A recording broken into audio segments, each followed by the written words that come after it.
Аялына алып берем, купальник алып берем, кийим алып берем, ич кийим алып берем, сырт кийим алып берем, кыш кийим алып берем деп, алып беремин деп убадасын берип, бирок аткарбай жаткан, акчасы болуп туруп, бар жогу болуп туруп аткарбай жаткан эркектер биз ооба аялды башкарууда жок дебейбиз. Жок дебейбиз, бардыгы болот. Ооба деп.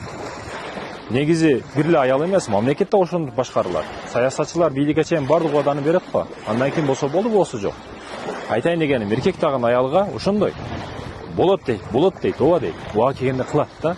Бирок сен эч качан аткарбай жүрө берсең, аялдын үмүтү сынып калат, ишеничи сынып калат. Ошондуктан колдоо бар учурда аялыңа дагы жакшылык кыл. Аялың менен сүйлөшүп турган убакыт дагы, аялыңа берип аткан мамилең дагы акыретте суроо жооп болбойт. Аялыңа, досуңа не экен? Бул жакшы нерсе. Андан кийин убадаңда турушуп дагы үйрөнүшүң керек. Чыныгы жүзүңдү аялың билет да. Ошондой экен. Бул маселеге так бол. Аялыңа жакшы мамиле кыл.